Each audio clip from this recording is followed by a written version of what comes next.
Assalamualaikum everyone. We all are familiar with the basic definition of chemistry और आज हम इस वीडियो में इसी definition को डिटेल में पढ़ेंगे. I'm Saria Aziz and you're watching class 9 chemistry lessons.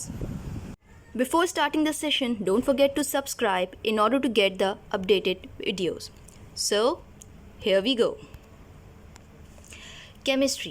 Chemistry is the science that deals with the properties, composition and structure of matter. और ये basic definition हम सबको पता है, बल्कि हमने तो ये भी सुना है chemistry is the study of matter. अब matter क्या चीज़ है? Matter is anything which has mass and it must occupy volume. जैसे कि यहाँ इस डायग्राम में आप देख सकते हैं कि मैटर की बेसिकली 3 स्टेट्स होती हैं, सॉलिड, लिक्विड और गैस. तो जैसे इस पिक्चर में सॉलिड के मॉलिक्यूल्स को देखें तो वो एक कॉम्पैक्ट अरेंजमेंट रखते हैं. उनकी एक स्पेसिफिक ज्योमेट्री है जिसकी वजह से उनकी एक स्पेसिफिक शेप है. इसी स्पेसिफिक शेप की वजह से ये मॉलिक्यूल एक स्पेसिफिक वॉल्यूम भी ऑक्यूपाई करते हैं. So remember when there is a mass there is a volume. तो ये इसका स्पेसिफिक वॉल्यूम हो जाता है. तो हम ये कहते हैं सॉलिड एक ऐसा सब्सटेंस है जिसका स्पेसिफिक शेप और इसका स्पेसिफिक वॉल्यूम होता है. शेप लिक्विड के मॉलिक्यूल्स रैंडमली अरेंज होते हैं contrary to solid, but still they acquire a shape of container in which they are put into. यानी अगर हम यहाँ पिक्चर में देखें तो जो लिक्विड के मॉलिक्यूल है वो रैंडमली अरेंज्ड है. तो अगर हम ऐसा करें कि ग्लास और जग लें और दोनों में इक्वल क्वांटिटी का पानी डाल दें और तो हम ये देखेंगे कि जग में कम पानी फिल होगा. अगर हम ऐसा करें कि ग्लास और जग दोनों में इक्वल क्वांटिटी पानी डालें तो साइज़ के हिसाब से पानी दोनों में फिल होगा. जग में लेकिन कम पानी फिल होगा और ग्लास में ज़्यादा, क्योंकि ग्लास छोटे साइज़ का है और जग बड़े साइज़ का है.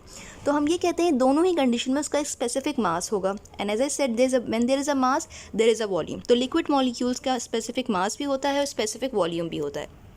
Third state of matter is gas. Gas की अगर हम बात करें तो गैस के मॉलिक्यूल्स काफ़ी डिस्टेंस पर होते हैं. इसकी वजह से उनका कोई स्पेसिफिक शेप नहीं होता, इसीलिए इनका मास भी नेग्लिजिबल होता है. But still if you put it in any container तो हमें इसका मास ज़रूर महसूस होगा.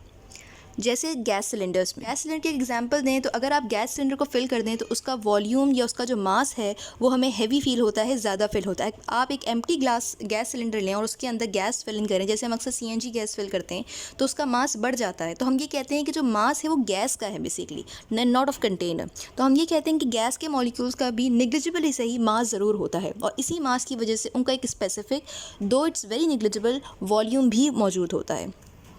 हमने यहाँ पे अभी बेसिक डेफिनेशन में पढ़ा था कि chemistry is the study of composition, properties and structure of matter. अब हम इसी की थोड़ी डिटेल्स पढ़ते हैं. पहले आ जाता है कॉम्पोजिशन.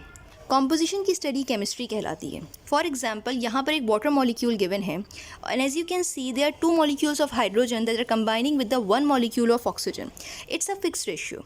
यानी अगर 3 मॉलिक्यूल हाइड्रोजन के हो जाएं और हम ऑक्सीजन के 2 मॉलिक्यूल कर दें तो वो कभी भी वाटर का मॉलिक्यूल नहीं बना सकते. तो हम ये कहते हैं किसी भी कंपाउंड की जो कॉम्पोजिशन होती है, किसी भी कंपाउंड के जो मॉलिक्यूल्स होते हैं वो जिस रेशियो में आपस में कंबाइन कर रहे हैं वो हमेशा फिक्स्ड होते हैं. तो इसी तरह की स्टडी, किसी भी कॉम्पोजिशन, किसी भी कंपाउंड के कॉम्पोजिशन की स्टडी बेसिकली केमिस्ट्री कहलाती है. अगर हम नंबर 2 पर आएँ तो प्रॉपर्टीज़ गिवन है and as you can see there are 2 types of properties, physical properties and chemical properties. Physical properties की अगर बात करें तो किसी भी सब्सटेंस का कलर, अडोर और टेक्सचर उसका फिजिकल प्रॉपर्टी कहलाता है. फॉर एग्जांपल वाटर मॉलिक्यूल की बात करें तो water is a colourless and odourless molecule. Similarly metallic substances की बात करें तो उनका टेक्सचर बहुत हार्ड होता है एंड सिमिलरली नॉन मेटालिक की बात करें तो उनका टेक्सचर बहुत सॉफ्ट होता है. तो इस तरह की ज़ाहिरी खुसूसियात को स्टडी करना फिजिकल प्रॉपर्टीज़ कहलाता है. जबकि केमिकल प्रॉपर्टीज़ का मतलब ये होता है कि फॉर एग्जांपल अगर कोई रिएक्शन हो रहा है जिसमें कुछ रिएक्टेंट्स हों और उनसे वो केमिकल रिएक्शन करके कोई प्रोडक्ट बना रहे हों, तो during this whole reaction there are certain catalyst involve, there is certain amount of heat changes that is occurring. इसी तरह की स्टडी, उनके कैटलिस्ट की स्टडी, उनके हीट चेंजेस की स्टडी, उस केमिकल रिएक्शन में क्या क्या केमिकली चेंजेस आ रहे हैं, ये सारे की सारी स्टडी केमिकल प्रॉपर्टीज़ कहलाती हैं. ठीक है, तो कॉम्पोजिशन और प्रॉपर्टीज़ के बाद आ जाता है structure.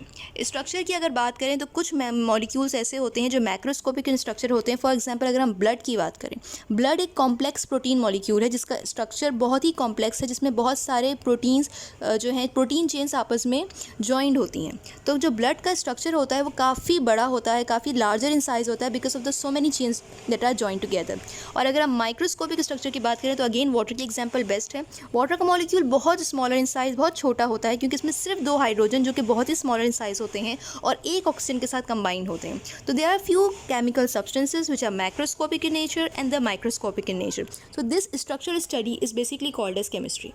So in this video we have studied about the basic definition of chemistry. In the next video I shall see you with the landmarks of chemistry.